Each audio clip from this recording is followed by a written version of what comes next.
Bien, y comentábamos que esto ocurrió al finalizar casi la sesión en senadores. Durante el desarrollo de la sesión realizada en la jornada de hoy, el senador nacional Víctor Zimmerman pidió la prórroga del fondo algodonero, un chispazo para ubicarnos en la realidad y en lo que se sufre fundamentalmente en todo este sector. Y estamos justamente en comunicación con el senador Víctor Zimmerman, senador nacional por la provincia del Chaco. ¿Cómo le va? Muy buenas noches, bienvenido. Marco Mesina, Elsa Llosa, los saludamos. ¿Qué tal? Un gusto de saludarlo. ¿Cómo andan ustedes? Estamos muy bien. Estamos bien. Estamos bien, por eso. Estamos bien. Me alegro, hay que estar bien. Estamos bien. Y bueno, ha presentado usted esta prórroga. ¿Cuál ha sido el resultado en torno a esta prórroga para la emergencia en todo lo que tiene que ver con el sector algodonero tan necesario para nuestra región, senador?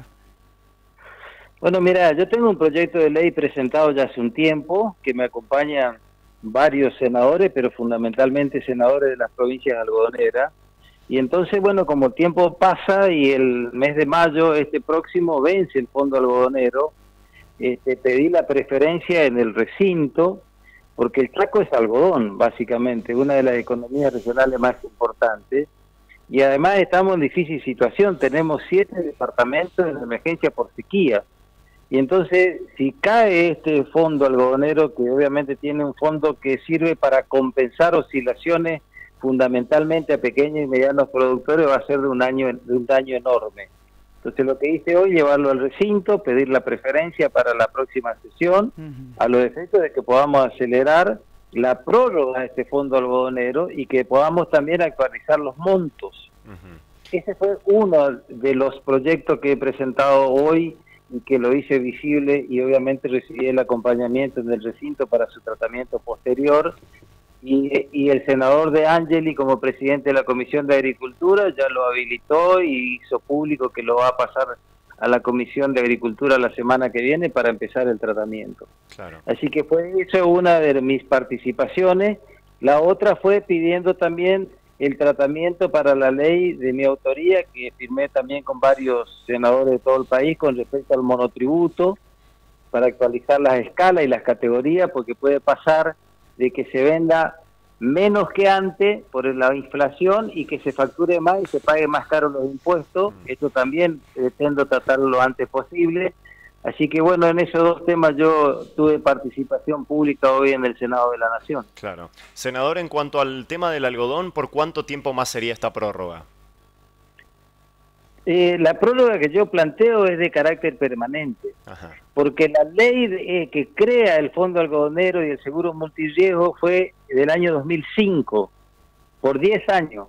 Después, en el 2014, se prorrogó por la ley 26933 y vence el próximo mes de mayo.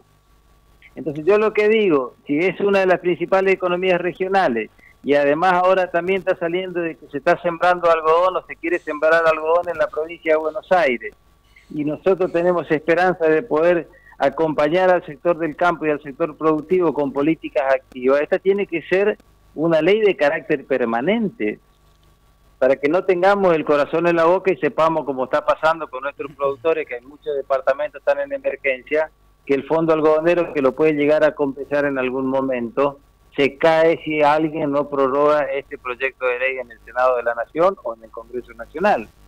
Senador, yo considero que tiene que ser de carácter permanente y que se debe ampliar el fondo compensador para de alguna manera ir en auxilio en estos casos como lo que tenemos en el Chaco hoy, fundamentalmente en el departamento Güemes y los otros departamentos, porque para entrar en emergencia tienen que perder más del 50% de la producción.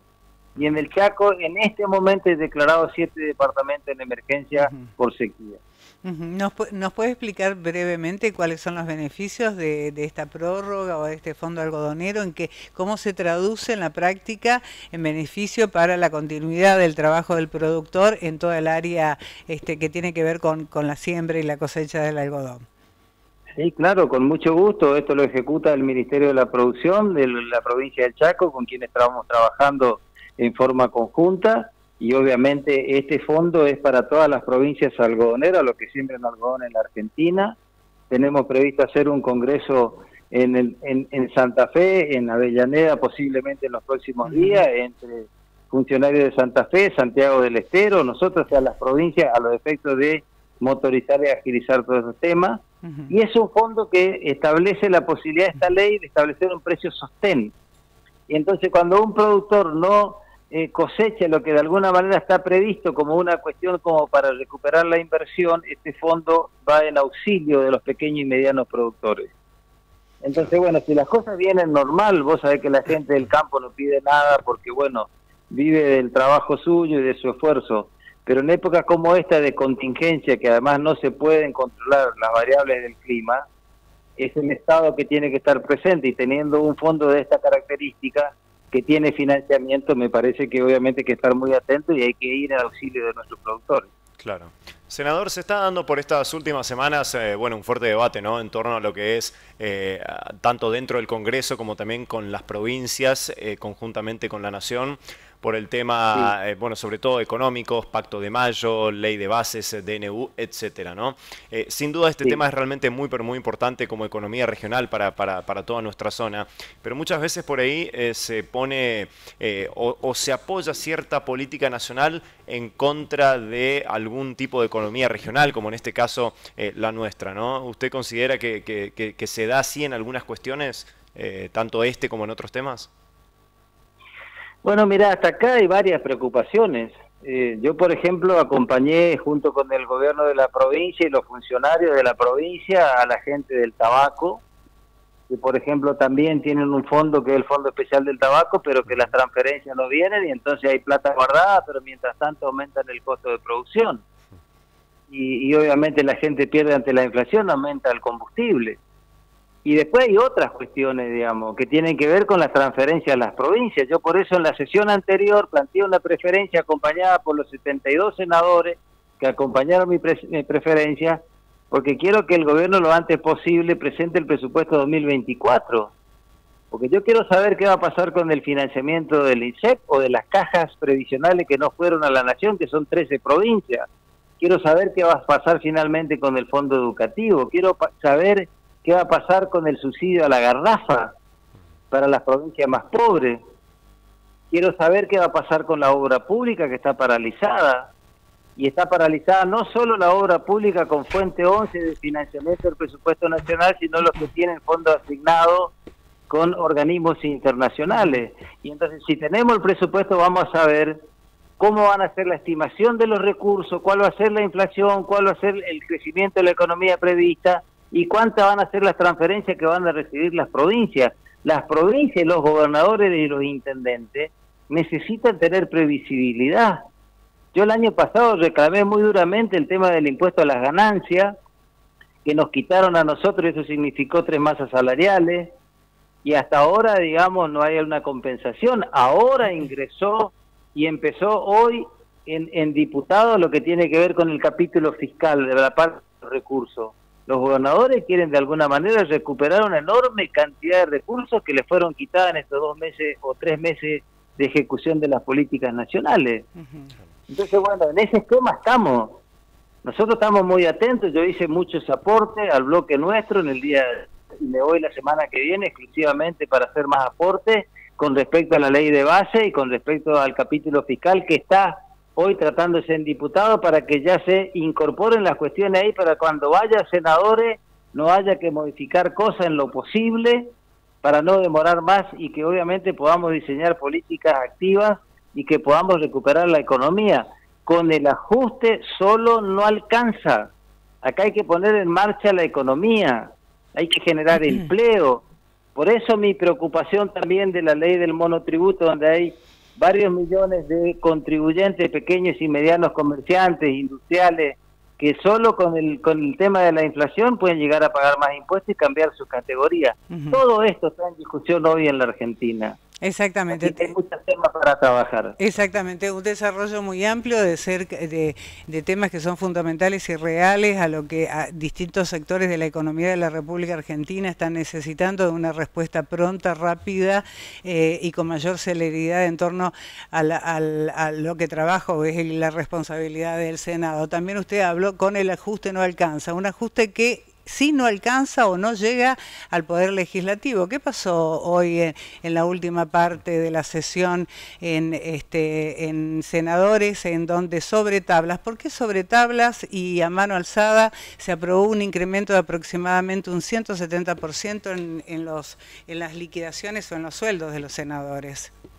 Bueno, yo no le puedo contar esa parte porque estuve presente. Yo me retiré de la sesión porque había hablado con senadores de mi bloque y amigos de otros partidos que yo no iba a dar quórum ni que no iba a acompañar una decisión de esta característica. ¿Por qué? Entonces terminó la cuestión de los embajadores, votamos lo de los embajadores, yo pedí retirarme de la sesión. ¿Por qué? Porque yo entiendo de que un senador no puede ganar 1.500.000 pesos. Porque entre todo lo que significa y la responsabilidad y los gastos es probable que a muchos no le alcance. Pero yo no me puedo, en mi caso, no puedo yo votarme un incremento en la situación que está en la provincia del Chaco. Entonces yo le dije, yo esta decisión no la acompaño, es extemporánea. Me parece oportuno que nosotros tenemos que votar un aumento de esta característica. Y aparte más allá de que reitero, yo no hago demagogia, yo digo lo que pienso. Ajá. Cuando un funcionario del Poder Ejecutivo, del presidente hoy, gana 5 millones de pesos, ahora, si tendríamos que pagarle 1.500.000 pesos a los funcionarios del Poder Ejecutivo, no quedaría nadie. Y el presidente necesita funcionarios capaces y probos, y fundamentalmente honestos. Pareciera que hay que hablar de la honestidad. Yo no quiero hablar de estas cosas porque se supone que los que estamos en la función pública somos honestos. Ahora, el que no es honesto, bueno, no necesita tener sueldo para enriquecer. Tuvimos varias muestras en nuestra provincia y en la Argentina. Y entonces hoy yo lo que hice, le dije a todos, yo le dije, yo no voy a avalar, yo me retiro de la sesión. Pocas veces hice esto en los 4 años y medio, creo que nunca, de retirarme porque siempre voté en base a mis convicciones. Pero como yo sabía que hoy no iba a haber votación nominal y no iba a quedar registrado, no podíamos decir quiénes avalábamos y quién no avalábamos. Entonces me retiré antes. Yo creo que fue absolutamente inoportuno, más allá de que respeto la decisión de la mayoría del cuerpo y de la mayoría de los senadores de distintas provincias argentinas que están en el Senado de la Nación. Claro. Ahora, senador, este incremento de dietas de casi el 170%, ¿es solamente para los senadores o también para su grupo de asesores, equipos de trabajo y demás? No, es para los senadores porque los incrementos anteriores, nosotros anteriormente estábamos enganchados al incremento de los empleados y bueno, fue lo que pasó el otro día, se retrocedió y obviamente, bueno, evidentemente no había conformidad en la mayoría de los asesores y hoy consiguieron una mayoría calificada y pasó lo que pasó. Es para los asesores hacia adelante. Okay. ¿Usted tomó conocimiento de toda la reacción ciudadana a raíz de toda esta situación? ¿Y su retiro fue por una cuestión moral también? Tiene que ver con ambas cosas. Yo estoy planteando media hora antes el tema del fondo en base a la emergencia de nuestros productores. Yo el fin de semana me voy al interior, voy a los talleres con los tractores, cargo combustible, cargo motoguadaña en mi camioneta y voy al campo. Yo vengo de la familia de productores y ando acá caminando Resistencia, ando en remis, como siempre. Entonces yo no puedo, por más que obviamente todos trabajamos para ir para adelante y para mejorar, pero yo no puedo en esta instancia votarme solo un incremento. Se lo dije a todos, yo no cuestiono el resto, yo hablo por mí. Yo hablo por mí y actúo por mí. Entonces en esta instancia dije, yo no voy a formar parte de esto, yo le pido autorización a la gente de mi bloque. Yo entonces me levanté y me fui. Y obviamente le dije lo mismo a los padres, porque yo trabajo en distintas comisiones. Tengo el orgullo de haber sido premiado este martes como uno de los mejores senadores del país. Este martes por una revista calificada. Y el año pasado fui premiado como el mejor senador, el más laborioso del país. Trabajo con todo en las comisiones. Y respeto la opinión de los otros y respeto también cuando obviamente me dicen cosas que no tienen que ver con lo que yo pienso. Ahora, esta cuestión, yo no estaba de acuerdo, entonces actué en consecuencia, me levanté y no formé parte de esa parte de la sesión. Claro. Entonces los detalles de ahí adentro los vi por televisión como lo están viendo ustedes. ¿Algún otro senador más lo acompañó en este retiro, Zimmerman, o no? Mira, no lo sé, yo hablo por mí, obviamente yo siempre no falté nunca a una sesión, falté una sola vez porque cuando tuve COVID, porque obviamente a todos mis empleados y todo lo demás le hicieron todo lo que tiene que ver con la cuestión sanitaria en ese momento, y bueno, el COVID no me trató muy bien tampoco, así que no tuve otra que faltar, falté una sola vez a una sesión en mi vida política y en la representación orgullosa que tengo de los chaqueños ante el gobierno federal. Nunca me pasó una cosa como esta, pero bueno, son las cosas que pasan en la política, habrá que seguir caminando y mirando para adelante. Exacto. Uno considera que el senador y los funcionarios públicos tienen que percibir un sueldo justo, tienen que percibir un sueldo que los ayude a poder desenvolver todas las gestiones y todo lo que tienen que realizar, ¿no? Quizás no ha sido el contexto, no es el contexto en el que se esperaba una decisión de esta naturaleza y que haya tenido tanta celeridad para su aprobación. Sí, y tampoco, discúlpame, tampoco los montos, 170% Exacto. es mucho. Es mucho. Cuando al resto de la población se está ajustando por donde ya más no se puede, y los aumentos lejos están de los trabajadores. Exacto. Y de los jubilados de alcanzar ese monto, ese porcentaje, digamos. Así es. Y fíjese, la noticia, por ejemplo... Sí. Mira, yo normalmente no quiero hacer comparaciones, las comparaciones son odiosas y la verdad es que yo me siento muy bien tratado por la gente del Senado, desde los que sirven café hasta los choferes. Y yo tengo un enorme equipo que trabaja conmigo, por eso recibimos los premios el año pasado y recibimos ahora. Digo recibimos porque si yo no tuviera ese equipo de mucha gente de planta y de otros senadores que trabajan conmigo y nosotros con ellos, yo tengo proyectos que firman 24 senadores de todo el país, de distintos partidos políticos. Y entonces yo no quiero hacer comparaciones, pero de pronto tampoco el chofer, que además nos atiende cada vez que uno requiere, yo requiero mucho, pues estoy cerca, voy caminando al Congreso, y acá no tengo chofer, yo ando en mi camioneta, acá en el Chaco. Cuando uno requiere un chofer están ahí atendiéndote. Ahora los choferes del Senado de la Nación ganan más que el senador. Los directores, yo tengo mi jefa de asesores que gana más que el senador. Entonces, bueno, yo creo que hay cosas que están mal, reitero. Ahora, eso no amerita que tengamos que acompañar esta cuestión. Por eso es que yo hice lo que hice, no participé de ese momento de la sesión y le dije claramente que no compartía, que no era un momento para que un senador del Chaco se aumente la vida. Senador, esto ya está finalizado, ¿no se puede retrotraer toda esta decisión a raíz de la fuerte reacción negativa que ha tenido toda la sociedad, inclusive el presidente de la Nación? Mira, esta es una mayoría calificada.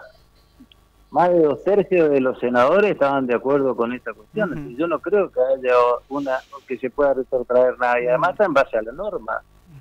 Claro. Así que bueno, veremos cuál es el comportamiento hacia adelante. Algo parecido ya pasó en pandemia. Te acordarás cuando el presidente de la Cámara en ese momento y la presidenta del Senado en ese momento decidieron aumentar. Bueno, yo lo que hice con ese incremento es le cedí medicamentos a los hospitales, y tengo una anécdota para contar que cuando mandé a mi hija con la camioneta Castelli, me detuvieron la camioneta porque estaba violando la cuarentena llevando medicamentos al hospital de Castelli. Tantas injusticias, si nos ponemos a hablar de todas las injusticias miren las contradicciones, miren las contradicciones. Sí, terrible. Medicamentos a los hospitales, y en ese momento nos pedían barbijo y nos pedían elementos de limpieza, mameluco, porque no sabía de qué se trataba la pandemia.